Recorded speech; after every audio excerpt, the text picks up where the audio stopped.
Blood pooled on the checkered linoleum of the diner, stark, thick, and terrifying. A man feared across the entire eastern seaboard, a phantom of the city's criminal underworld, was bleeding to death under flickering fluorescent lights, and not a single customer moved. They simply froze in abject terror. It wasn't until Harper, a minimum-wage waitress with a past she kept ruthlessly buried, threw herself onto the floor and kneeled directly between his sprawling legs that the paralyzed silence broke. She wasn't begging for her life. She was digging her bare hands into a ruptured femoral artery to stop the bleeding. But what she slipped out of his inner coat pocket during those frantic, blood-soaked seconds was a secret that would shock the entire city and bind their fates together forever. The rain was coming down in sheets, hammering against the large, grease-stained windows of the Rusty Anchor diner. It was 2:14 a.m. on a Tuesday, the kind of graveyard shift where the minutes stretched into hours, and the only company was the rhythmic dripping of a leaky ceiling tile and the hum of the ancient neon sign outside. Harper Quinlan stood behind the counter, a damp rag in her hand, wiping down the same spot of formica for the third time. She was 26, running on 4 hours of sleep and a dangerous amount of black coffee. The diner was sparsely populated.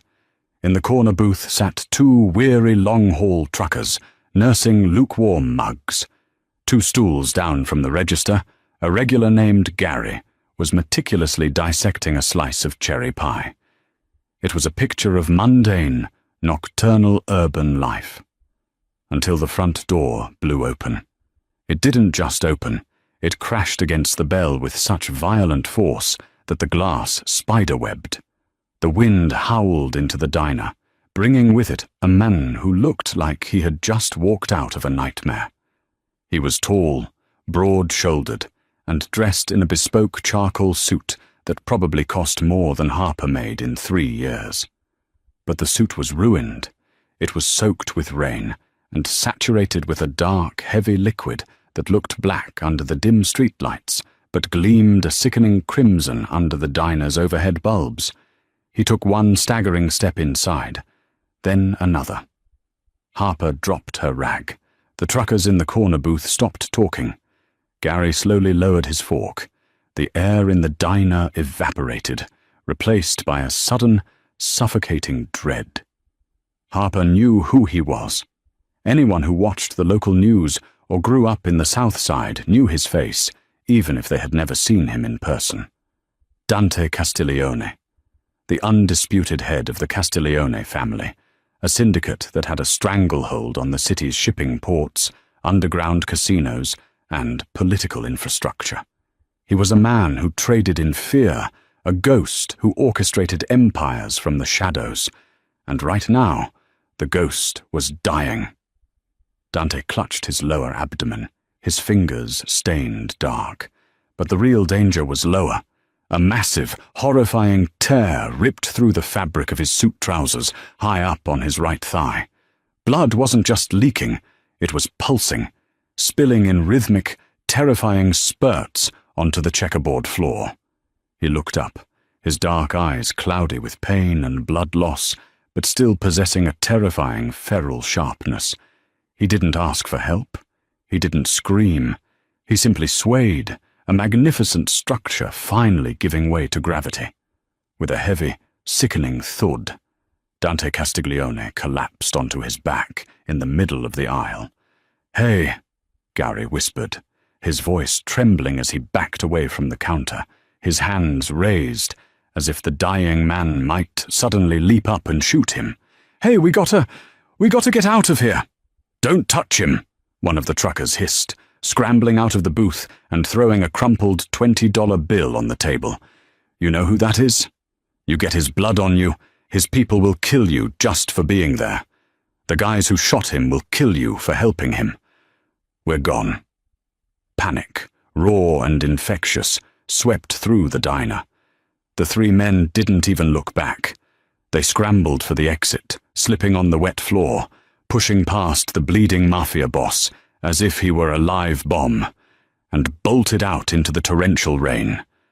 Harper was left entirely alone. She stood paralyzed behind the counter.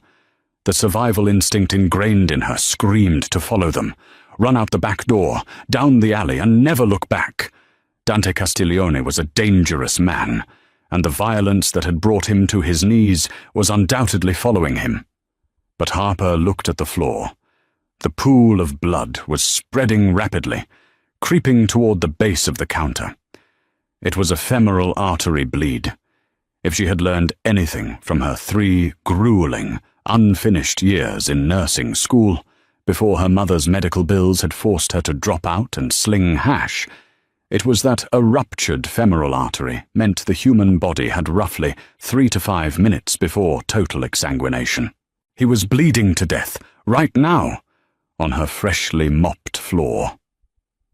"Damn it," Harper breathed. She slammed her hand down on the emergency lock under the counter, bolting the front door shut. Then she vaulted over the counter, completely abandoning her survival instincts, and sprinted toward the dying king of the city. Harper hit the linoleum hard, dropping to her knees, sliding the last 2 feet in the slick pool of Dante's blood.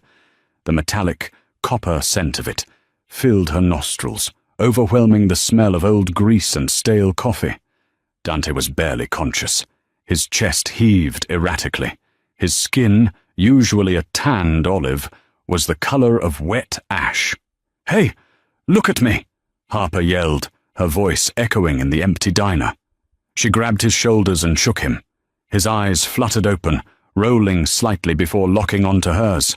Even on the edge of death, there was a cold, calculating weight behind his stare. "Artery," he rasped, his voice a gravelly whisper. "I know," Harper said, her mind snapping into a cold, clinical focus she hadn't felt in years. "I need to put pressure on it. It's high up." The wound was dangerously close to his groin. To get the necessary leverage and body weight required to compress the femoral artery against the bone, Harper had to maneuver herself directly over him. Without a second thought for modesty or the bizarre optics of the situation, she swung her legs over, kneeling firmly on the floor between his sprawling legs, positioning her upper body directly over his right hip. She placed the heel of her right hand directly into the torn fabric and the pulsing wound beneath it, slapping her left hand over the right, and pushed down with every ounce of her body weight. Dante let out a guttural, choked roar of agony. Suddenly, a cold, hard cylinder pressed against Harper's temple. She froze. She didn't need to look to know what it was. Dante, with his remaining strength, had drawn a customized compact 9mm pistol from a shoulder holster and was pressing the barrel directly against her skull. His hand was shaking violently from shock, but his finger was firmly on the trigger. "No! Cops!" he choked out, blood bubbling at the corner of his lips. "No! Hospitals!" Harper kept her hands locked on his wound, not easing the pressure by a single fraction of an ounce. She looked down into his face, feeling the cold steel against her skin. She was terrified, but the adrenaline overrode the fear. "If you shoot me," Harper said, her voice eerily calm, "I fall over. The pressure stops. You bleed out in exactly 90 seconds, so put the damn gun down." Dante stared at her, his eyes searching hers for a bluff. He found none. Slowly his arm fell, the gun clattering onto the bloody linoleum. "Who are you?" he slurred, his eyelids drooping. "I'm the waitress trying to save your miserable life," Harper shot back. "I need a tourniquet. You got a belt?" "Suspenders," he mumbled. "Useless." Harper scanned the room frantically. She needed something strong. Her eyes landed on her own waist. She was wearing a thick, heavy-duty leather apron tie. With one hand maintaining absolute pressure on his wound, she used her teeth and her free hand to yank the thick leather strap loose from her waist. "This is going to hurt," she warned him. She slid the leather strap high up his thigh, just above the wound, looping it through itself. But she needed a windlass to tighten it. She grabbed the heavy metal handle of a broken ice scoop resting on the bottom shelf of the nearby counter, slid it under the leather strap, and began to twist. Dante's jaw locked. His body seized under her as the leather bit brutally into his flesh, cutting off the blood flow to the lower half of his leg. Harper twisted it twice, 3 times, until the awful pulsing beneath her hands finally slowed to a weak seep. She secured the metal handle against his leg, tying it off with the remaining leather. She slumped back on her heels, still kneeling between his legs, gasping for air. Her hands, her apron, her jeans were soaked in his blood. Dante's head lolled to the side. He was passing out. But before his eyes closed completely, he reached up with a blood-slicked hand and weakly grabbed the collar of her shirt. "Inside. Pocket," he whispered urgently. "Take it. Hide it. If Roman gets it, my family burns." "Who is Roman? What are you talking about?" Harper asked, her heart hammering against her ribs. "Take it," he demanded, his grip weakening. "Trust no one." Dante's hand fell away. His eyes rolled back, and he lost consciousness. Harper stared at his unmoving face. She reached a trembling hand into the inner breast pocket of his ruined suit jacket. Her fingers brushed against cold metal. She pulled it out. It was a heavy, platinum money clip, but there was no cash in it. Instead, clamped tightly inside the metal, was a micro SD card and a torn piece of a photograph. Harper flipped the photograph over. Her breath hitched in her throat. The world seemed to stop spinning. The torn photo was of a young woman, smiling warmly. It was a picture Harper had kept on her own nightstand for the last 5 years. It was a picture of her younger sister, Lily. Lily, who had died in a supposed hit-and-run accident 3 years ago. An accident the police had never solved. Why did the head of the Castiglione Mafia family have a picture of her dead sister hidden next to his heart? Before Harper could even begin to process the shock, the low, powerful rumble of engines vibrated through the diner's floorboards. Through the cracked glass of the front door, Harper saw 2 black SUVs slide to a halt in the rain-swept parking lot. The headlights cut through the darkness, illuminating the diner. 4 men stepped out into the storm. They weren't cops.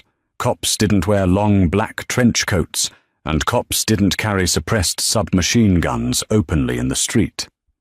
These were the cleaners. Whoever had shot Dante Castiglione had come to make sure the job was finished. Harper had exactly 30 seconds. The shock of seeing Lily's photo instantly converted into pure, unadulterated survival instinct. She shoved the platinum clip and the photo deep into her bra, against her skin. She looked at Dante's massive, unconscious frame. She couldn't fight 4 armed hitmen, and she couldn't leave him out in the open. If they found him, they'd put a bullet in his head, and then they'd put one in hers for being a witness. "Get up," she hissed, though she knew he couldn't hear her. She grabbed him under the armpits. He was dead weight, easily 200 pounds of solid muscle. Gritting her teeth, Harper used her legs, leveraging all the strength she possessed, and dragged him backward. His expensive shoes dragged through his own blood, leaving a horrifying, wide smear across the linoleum. She dragged him behind the main counter, pulling him toward the back swinging doors that led to the kitchen and the pantry. Her muscles burned, her lungs screaming for oxygen. She kicked the swinging door open, hauled him over the threshold, and dragged him into the cramped, dark, dry storage pantry. She propped him up against a stack of flour sacks, ensuring his wounded leg remained elevated. In the dark, she pressed 2 fingers to his neck. A pulse. Weak, thready, but there. "Don't die on me," she whispered to the shadows. "You owe me an explanation." The bell above the front door jingled violently. Harper froze, They had shot the lock off. She backed out of the pantry, softly pulling the door shut behind her. She was now in the main kitchen, separated from the front diner by a narrow hallway and the swinging doors. "Clear the front," a deep, gravelly voice echoed from the diner. "Blood trail," another voice replied. "Massive, he's here. He didn't walk out of this." Harper looked down at herself. She looked like a butcher. If they saw her like this, the game was over. She frantically stripped off her blood-soaked apron and shoved it into the commercial trash can, covering it with coffee grounds. She washed her hands in the industrial sink, scrubbing the red from her skin with scalding water and steel wool in frantic silence. She splashed water on her face, grabbed a clean apron from the hook and tied it around her waist. It was a pathetic disguise, but it was all she had. She pushed through the swinging doors, stepping back into the diner just as two men rounded the counter, their weapons raised. Harper let out a perfectly timed, terrified scream, dropping a stack of plastic menus she had grabbed on her way out. The men instantly trained their guns on her. "Whoa! Whoa! Don't shoot! Please!" Harper cried, throwing her hands in the air, shrinking back against the wall. She forced tears into her eyes, leaning into the role of the traumatized, minimum-wage worker. The man in the lead, a tall, gaunt figure with a scar slicing through his left eyebrow, lowered his weapon slightly, though his eyes remained dead and suspicious. "Where is he?" the man demanded, his voice devoid of emotion. "Who? The guy who was just here," Harper stammered, pointing a shaky finger toward the front door. He came in. He was bleeding everywhere. It was horrible." "We know he was here," the second man snarled, stepping closer, his boots squelching in Dante's blood. "The trail goes behind the counter. Where did he go, sweetheart?" "He didn't stay," Harper lied, her voice cracking with manufactured panic. "He fell over, and then he heard sirens. Or he thought he did. He got up. I don't know how. He was bleeding so much. And he stumbled out the back emergency exit. The alarm is broken. It didn't sound. He went into the alley."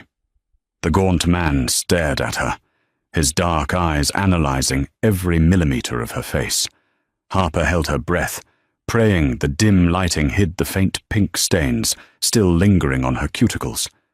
"Check the back," the gaunt man ordered the other. The second man pushed past Harper, shoving through the swinging doors into the kitchen. Harper's heart stopped. The pantry was in the kitchen. If the hitman opened that door— "You," the gaunt man said, stepping closer to Harper, invading her personal space. He smelled like wet wool and gunpowder. "You didn't see a car pick him up? You didn't see which way down the alley he went?" "No," Harper whimpered, shaking her head. "I was hiding under the register. I swear, I didn't see anything. Please just take whatever is in the till and go." "We don't want your loose change, waitress," he sneered. From the kitchen, the second man's voice called out. "Back door is unlatched. Blood on the handle. Trail heads north down the alley." Harper exhaled a breath she didn't know she was holding. She had unlatched the back door when she threw out the trash 3 hours ago, and Dante's blood was likely on her hands when she pushed the swinging doors, leaving a trace that the hitmen misinterpreted. The gaunt man backed away from her. "If you call the cops," he said, leveling the suppressed barrel at her chest, "we come back, and we won't be asking questions." "I won't call anyone. I didn't see anything," Harper cried. The two men turned and swiftly exited the diner, melting back into the stormy night. The SUVs roared to life, their tires screeching against the wet pavement as they sped off toward the northern end of the alley. Harper stood rooted to the spot for a full minute, ensuring they were truly gone.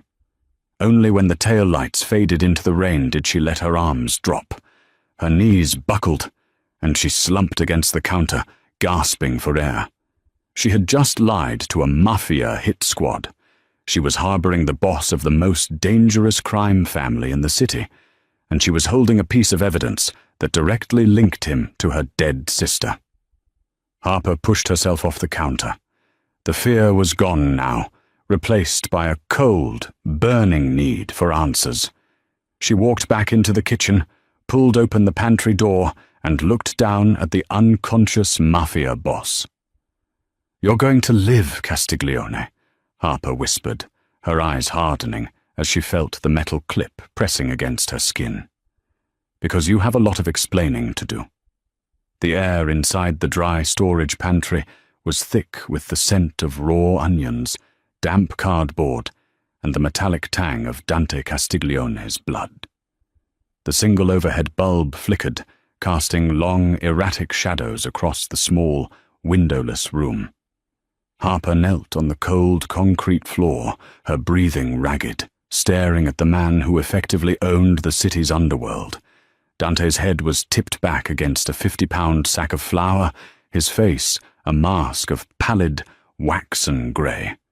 The improvised leather tourniquet had stopped the catastrophic arterial spurting, but the wound was still weeping sluggishly. He needed a hospital. He needed synthetic plasma, a vascular surgeon, and a sterile operating theatre. What he had was a 26-year-old diner waitress and a plastic first aid kit designed for minor burn cream and band-aids. "Hey!" Harper slapped his cheek, her palm leaving a faint red smear on his skin. "Hey, Castiglione, wake up! You can't die in my pantry. The health inspector will have a field day." Dante groaned, a deep, rattling sound that vibrated in his chest. His heavy eyelids fluttered, struggling against the crushing weight of hypovolemic shock. When his eyes finally focused, the haze of pain receded just enough to reveal that terrifying, predatory intelligence that had kept him alive in a ruthless syndicate. "You," he rasped, his throat dry. "The hit squad, Navarino's men." "Gone," Harper said, curtly. "I sent them down the north alley. They're tracking a ghost. But they aren't stupid. Once they realize the blood trail ends at a chain-link fence, they'll come back to the rusty anchor. We have maybe 20 minutes. Dante shifted, immediately letting out a sharp hiss of agony as the movement pulled at his torn femoral artery. His right hand instinctively went to his inner suit pocket. His fingers brushed against empty, blood-soaked fabric. The shift in his demeanor was instantaneous and chilling. The weak, dying man vanished, replaced by the apex predator of the eastern seaboard. Despite his condition, he lunged forward with frightening speed, his large, blood-stained hand gripping Harper's wrist like an iron vice. "Where is it?" he demanded, his voice dropping an octave, losing its slur. "The clip! Give it to me!" Harper didn't flinch. She had spent the last 3 years navigating grief, poverty, and the crushing weight of her mother's medical debt. She was entirely out of fear. She used her free hand to reach into the neckline of her shirt, pulling out the heavy platinum money clip. Dante reached for it, but Harper snatched her hand back, holding it just out of his reach. "Not yet," she said, her voice dropping into a dangerous, icy register. She unclipped the metal, letting the micro SD card fall into her palm, and then she held up the torn photograph. "You are going to tell me exactly why the head of the Castiglione family is carrying a picture of my dead sister next to his heart." Dante's dark eyes locked onto the photograph. For a fraction of a second, the hardened mafia boss looked genuinely haunted. The rigid lines of his face softened, betraying an exhaustion that went far deeper than his physical wounds. "Lily," he whispered, the name carrying a heavy, mournful weight in the cramped pantry. Harper's breath hitched. Hearing him say her sister's name felt like a physical blow. "You knew her." "How did you know her?" "The police said it was a random hit-and-run on Blackwood Avenue, a drunk driver who fled the scene." "There are no random accidents in this city, Harper," Dante said, his voice straining. He let go of her wrist, leaning heavily back against the flour sacks. Harper froze. you know my name." "I know everything about you," Dante replied, his breathing growing shallow again. "I know you dropped out of the Penn State nursing program 3 years ago, when your mother was diagnosed with stage 4 pancreatic cancer. I know you work double shifts at this diner and pick up weekend shifts at the laundromat on 5th Street to pay off the $200,000 in medical debt she left behind. And I know that you have spent every Sunday for the last 3 years putting white carnations on an empty grave." "Empty," Harper whispered, the word barely escaping her lips. The cold concrete beneath her knees suddenly felt like ice. "What do you mean, empty?" Dante closed his eyes, his head lolling slightly to the side. "Roman Navarino, my underboss, the man who just sent 4 cleaners to butcher me in your diner. 3 years ago, Roman was running a massive, off-the-books money laundering operation through the Oak Haven Port Authority. He was skimming from my family, and he was using a junior forensic accountant at the firm we kept on retainer to cook the books." "Lily," Harper breathed, the horrifying puzzle pieces snapping together in her mind. Her sister had been brilliant with numbers. She had just landed a junior partnership at a prestigious downtown firm. "She was smart," Dante continued, his voice growing fainter. "Too smart. She figured out what Roman was doing. She found the offshore routing numbers. She found the digital paper trail. Instead of going to the police, who Roman already owned, she tried to blackmail him. She wanted enough money to pay for your mother's experimental treatments." Harper felt sick, the edges of her vision blurred. Lily had always been fiercely protective. She had always promised she would find a way to save their mother. "Roman didn't negotiate," Dante said bitterly. "He ordered a hit, the hit and run on Blackwood Avenue." "You said the grave was empty," Harper interjected, grabbing Dante's lapels, shaking him slightly to keep him conscious. "If Roman ordered the hit, why is the grave empty?"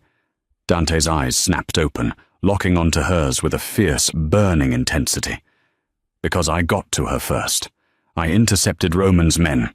I staged the wreckage. I paid off the medical examiner, Mayor Richard Tremblay, and the responding officers to seal the records. I made Roman believe he had succeeded. I made the whole city believe Lily Quinlan was dead." Harper's mind reeled, threatening to detach completely from reality. She's alive. Lily is alive." "Yes," Dante breathed, a ghost of a grim smile touching his lips. "But Roman found out. Yesterday. He found out she's alive, and he found out she still has the ledger, the digital proof of his treason against my family, and the proof that could put Mayor Tremblay in federal prison for the rest of his life." Dante weakly pointed a trembling finger at the micro SD card in Harper's palm. "That card," Dante gasped, his face turning an even more dangerous shade of grey. "That is the decryption key. Without it, Roman can't access his stolen funds. And he can't erase the evidence. He needs it to survive the war he just started tonight. He shot me to get it. If he gets that card, he will find Lily, and this time he will make sure she doesn't survive." The heavy silence of the pantry was shattered by the sound of distant sirens wailing through the rainy night. They were getting closer. "We have to move," Dante wheezed, his eyes rolling back. "Get me out of here, Harper, or we both die tonight." Panic, cold and sharp, finally pierced through Harper's shock. Lily was alive. Her sister, the girl she had mourned for over 1,000 agonizing days, was breathing out there somewhere in the world, and the bleeding mafia boss slumped against the flour sacks was the only person who knew where she was. "Don't you dare pass out on me, Castiglione!" Harper barked, her nursing instincts brutally overriding her emotional collapse. She shoved the SD card and the photo deep into her front jeans pocket. She grabbed Dante's left arm, hauling it over her shoulders. "On 3, you are going to use your good leg, and you are going to push. 1, 2, 3. With a synchronized groan of exertion, Harper lifted. Dante, fueled by pure adrenaline and the desperate will to survive, pushed off the concrete with his uninjured left leg. He was massive, his weight crushing her, but they managed to stand. "Back door," Harper grunted, buckling slightly under his bulk. They hobbled out of the pantry, through the dimly lit kitchen. Harper kicked the heavy steel back door open. The storm outside hadn't let up.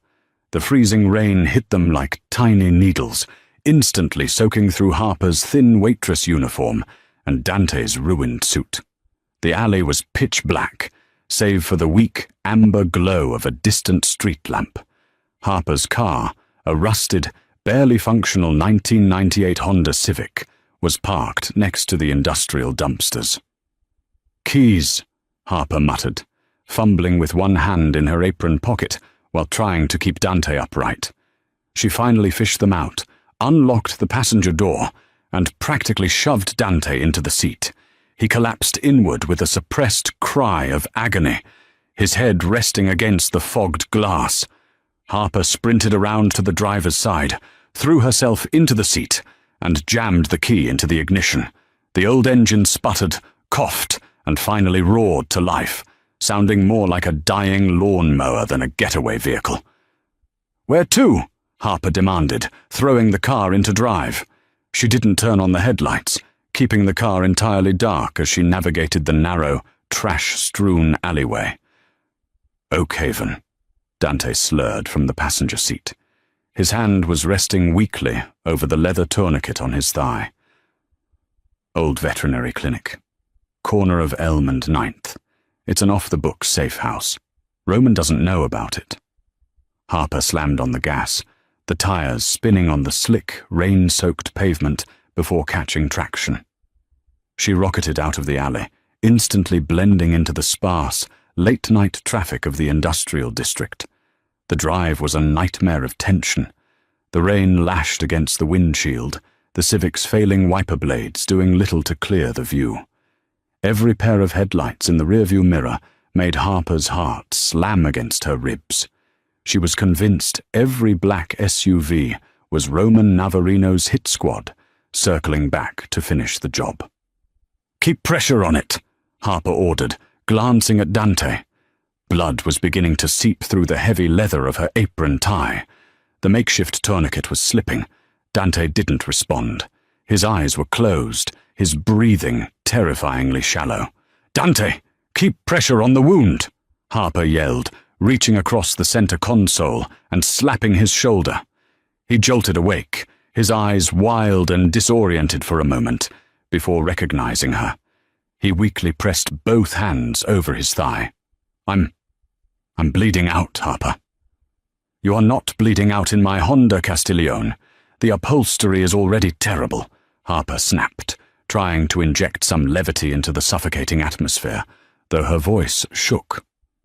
"You're tough," Dante murmured, a faint, genuine respect coloring his fading voice. "Lily said you were the strong one. She said, you held the family together when your father left." "Stop talking about her in the past tense," Harper said sharply, gripping the steering wheel so tightly her knuckles turned white. "Where is she? If you faked her death, where did you hide her?" "Safe," Dante whispered. "Montreal, under the protection of the Rizzuto family. They owe me a debt. She's been living under the name Sarah Bennett. She writes you letters." Harper hit the brakes hard as a stray dog darted across the wet street.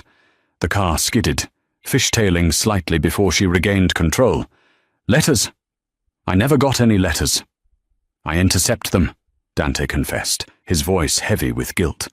"I have my people collect them from a P.O. box in upstate New York. I couldn't risk mailing them to you. If Roman's men intercepted the mail, if they realized Lily was alive and reaching out to you, they would have tortured you to find her." Tears, hot and furious, suddenly spilled over Harper's eyelashes, mixing with the rain on her face. For 3 years she had visited a gravestone.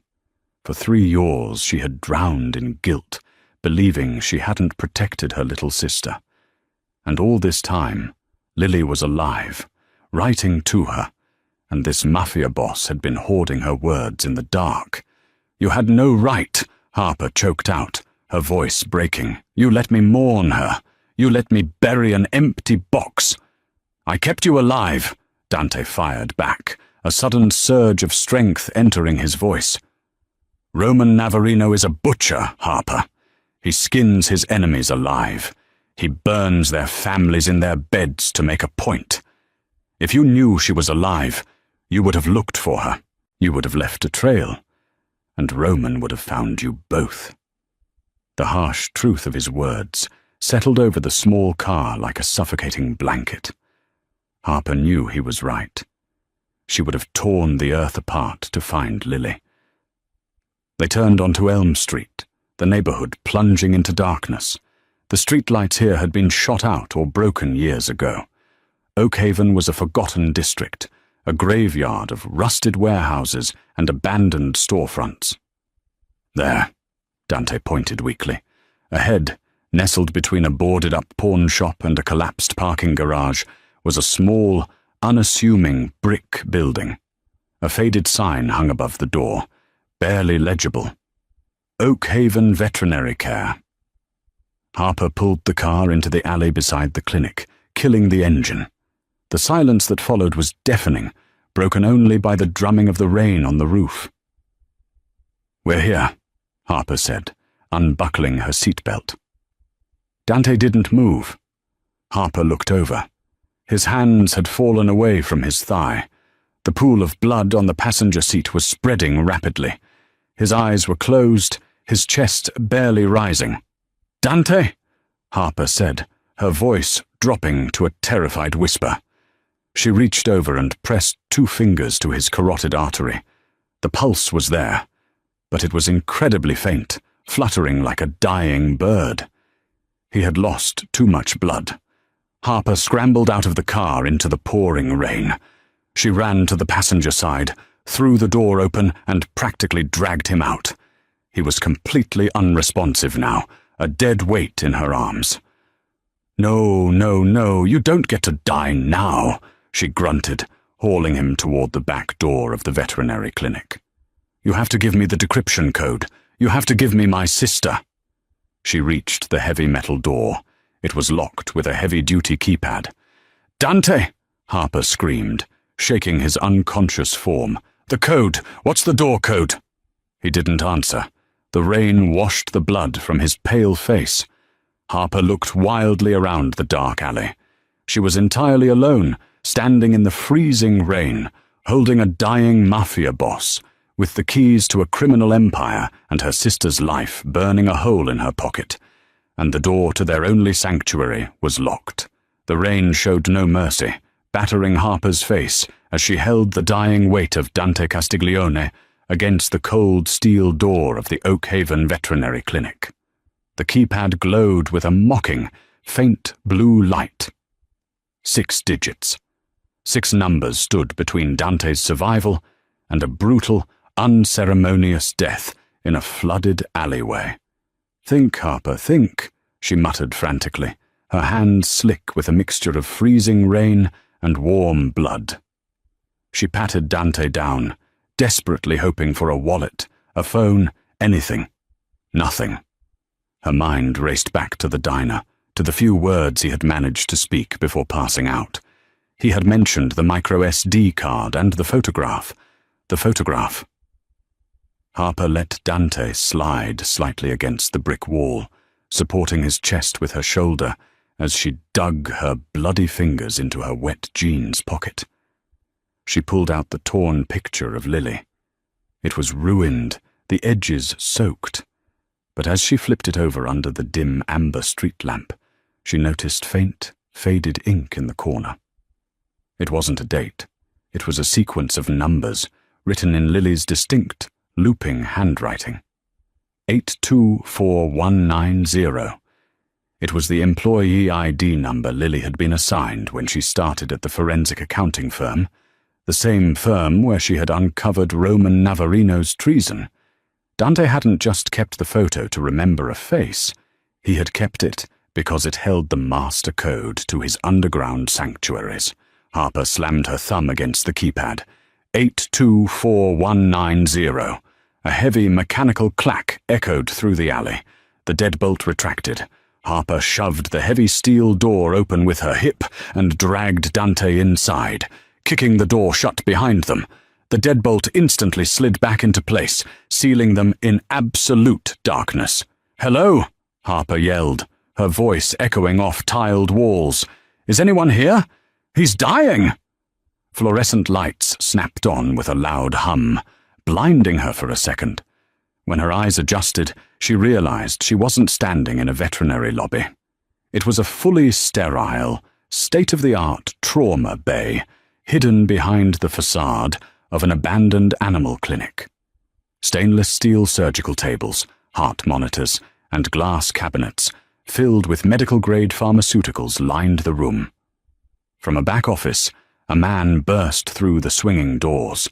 He was in his late 50s, wearing a wrinkled dress shirt and suspenders, his grey hair wildly disheveled. He took one look at Dante and the blood trailing behind them, and his face drained of colour. "Good God," the man breathed, sprinting toward them. "Get him on the centre table, now!" "Who are you?" Harper demanded, straining as they hoisted Dante onto the stainless steel surface. "Dr. Harrison Keller," he said rapidly, already grabbing trauma shears and violently cutting away the rest of Dante's ruined suit trousers. "I'm his private physician. Who the hell are you? And what happened to his leg?" "Harper, Waitress. He took a bullet to the femoral artery," Harper said, her nursing training kicking in as she moved to the opposite side of the table. "I applied a makeshift windlass tourniquet about 40 minutes ago, but he's lost massive blood volume. He's in severe hypervolemic shock. Heart rate is threadbare." Keller shot her a look of pure astonishment. "You're a waitress? I dropped out of nursing school. Tell me what you need," Harper snapped, her hands hovering over Dante's chest. "I need you to scrub in right now," Keller ordered, pointing to a scrub sink in the corner. "The artery is shredded. I have to go in and graft it, or he loses the leg. If he doesn't die of cardiac arrest first, wash your hands, grab the betadine, and prep his groin. I'm getting the O-negative blood bags from the cooler." For the next 2 hours, the hidden clinic became a theatre of desperate survival. Harper shed her soaked, bloody uniform, donning a set of oversized blue scrubs, and worked alongside Keller with a terrifying mechanical precision. She clamped veins, suctioned pooling blood from the surgical cavity, and monitored Dante's crashing vitals while Keller performed a miraculous vascular bypass on the torn artery. It was a nightmare of sweat, copper scents, and the relentless rhythmic beeping of the heart monitor. Twice, Dante's heart stopped. Twice, Harper climbed onto the table, her knees straddling his waist, performing brutal, rib-cracking chest compressions, while Keller pushed epinephrine directly into the Mafia boss's IV line. By the time Keller tied the final suture, the sun was beginning to rise, casting weak, grey light through the reinforced glass block windows near the ceiling. Harper slumped against the tiled wall, sliding down to the cold floor, utterly spent. Her hands were shaking uncontrollably. Dante lay on the table, pale as a ghost, an oxygen mask over his face, but his chest was rising and falling in a steady, independent rhythm. The monitor beeped with a strong, reassuring tempo. "He'll live," Keller whispered, stripping off his bloody gloves and running a hand down his exhausted face. He looked down at Harper. "You saved his life, kid. Most trauma nurses with a decade of experience would have frozen under that kind of pressure.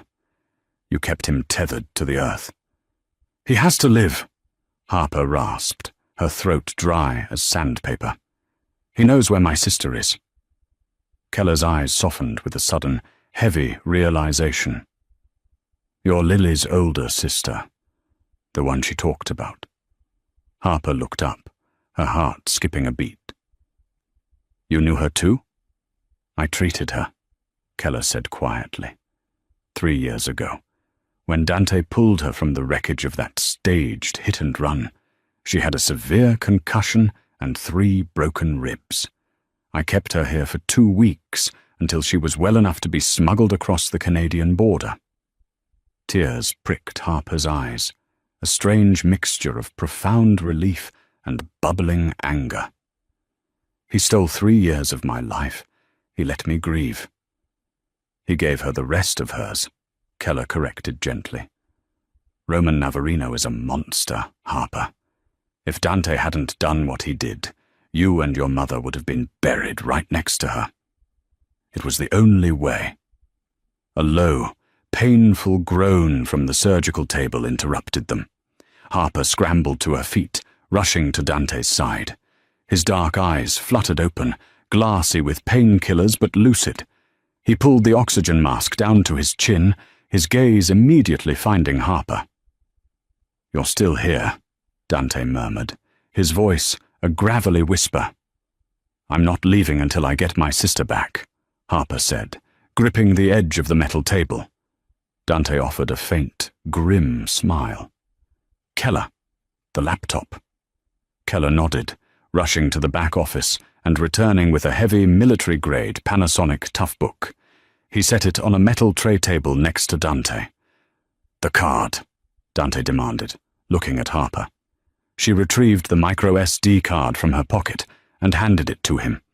With trembling, pale fingers, Dante inserted it into the laptop. A prompt appeared, demanding a decryption key. Dante typed in the 6-digit code from the photograph.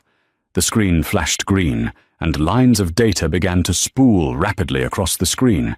Bank routing numbers, Shell Corporation registries, and offshore accounts in the Cayman Islands, Cyprus, and Zurich. "What are we looking at?" Harper asked, staring at the billions of dollars flashing before her eyes. "The execution of Roman Navarino," Dante said coldly. "This isn't just a ledger of what he stole from my family. It's proof that he's been selling Castiglione shipping routes to the Sinaloa cartel to move fentanyl into the city. He broke the Commission's highest law. By dawn, every mafia family on the eastern seaboard, the FBI, and the DEA will have this file." Dante hit a single keystroke. A progress bar appeared on the screen, indicating a mass encrypted email was sending. "Once that hits 100%, Dante said, his eyes burning with a dark, vengeful fire. "Roman is a dead man walking. He won't have the money to pay his hitmen, and he won't have the political leverage to hide." Suddenly, the heavy steel door at the front of the clinic shuddered violently. A deafening, metallic crash echoed through the room. The progress bar on the screen sat at 42%. "They tracked the car," Keller panicked, backing away from the door. "The Honda! They must have accessed the city's traffic grid." "Roman," Dante growled, attempting to sit up, only to collapse back with a gasp of pain as his freshly sutured artery screamed in protest. "Get down!" Harper screamed, just as the reinforced steel door was blown entirely off its hinges by a shaped C4 charge. The explosion deafened Harper, filling the sterile clinic with thick, acrid grey smoke and pulverized brick.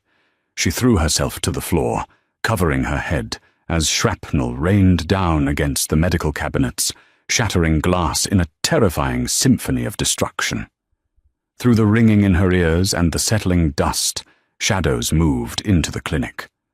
4 men armed with tactical rifles swept into the room, their laser sights cutting through the smoke. And behind them, stepping over the wreckage of the door with an air of absolute arrogance, was Roman Navarino. He was a sharply dressed man in a tailored camel overcoat, his dark hair slicked back, his face a mask of cruel, aristocratic entitlement. He held a suppressed pistol casually in his right hand. "Dante, Dante, Dante," Roman tisked, his voice smooth and dripping with venom as he surveyed the ruined trauma bay. "Look at you. the great lion of the Castiglione family, gutted on a veterinarian's table. "Roman," Dante spat, his hand inching agonizingly slow beneath the surgical sheet covering his waist. Keller had slipped a small revolver onto the table during the chaos of the explosion, but Dante was too weak to move fast. "Secure the laptop," Roman ordered his men. One of the hitmen lunged forward, but before he could reach the tough book, Dr. Keller raised a 12-gauge shotgun from behind a cabinet and fired. The blast caught the hitman in the chest, throwing him backward into the wall. The response was instantaneous and brutal. The remaining 3 gunmen opened fire. Keller was hit multiple times, his body crumpling to the floor behind the medical supply counter. "No!" Harper screamed from her position on the floor, hidden behind the heavy steel base of the operating table. Roman sighed, stepping over the dead hitman and slowly walking toward Dante. The progress bar on the laptop screen read 81%. "Kill the upload," Roman commanded one of his surviving men. The man stepped forward, but Dante, fueled by pure, unadulterated rage, whipped the small revolver from beneath the sheet and fired twice. He hit the man in the throat and the shoulder, dropping him instantly. But Dante was completely out of strength. The recoil caused the gun to slip from his bloody fingers, clattering uselessly to the floor. Roman chuckled, a dark, humorless sound. He raised his suppressed pistol, aiming it directly at the center of Dante's forehead. "You got old, Dante," Roman sneered. "You got soft. You started caring about civilian girls and waitresses. That's why you're going to die here, and that's why tomorrow I take the head of the table." The laptop screen chimed softly. 95%. Roman's eyes darted to the screen, his face suddenly paling as he realized what was happening. "No," he hissed, raising his gun to shoot the computer. Harper didn't think. The adrenaline in her veins eclipsed every rational thought she possessed. She was entirely unarmed, terrified, and outmatched. But the man on the table was her only path to Lily. From her crouched position behind the table, Harper grabbed a heavy, solid steel IV pole. With a feral scream that tore at her throat, she vaulted upward, swinging the heavy metal base of the pole like a baseball bat directly at Roman's head. The heavy steel connected with a sickening crack against Roman's temple. The underboss stumbled hard to his right, his gun discharging wildly into the ceiling. He crashed into a glass cabinet full of saline bags, screaming in pain and fury. The last surviving hitman whipped his rifle toward Harper. Bang! The sound was deafening in the enclosed space. The hitman froze, a perfect crimson circle appearing between his eyes before collapsing to the floor. Harper spun around, her chest heaving. Dante had pushed himself off the table, leaning heavily against it, his surgical wound tearing open and bleeding through the white sheets. He had retrieved a fallen hitman's pistol from the floor. His eyes were cold, lifeless, and entirely focused on Roman. Roman groaned, trying to push himself up from the shattered glass, blood pouring down the side of his face. He reached frantically for his dropped weapon. "It's over, Roman," Dante said, his voice void of any emotion. Ding! The laptop chimed brightly. The screen flashed. "Upload complete. Data distributed." Roman froze, staring at the screen in absolute horror. You just killed us all. The cartel will burn the city to the ground to cover their tracks." "They'll burn you," Dante corrected coldly. "I'm already a ghost."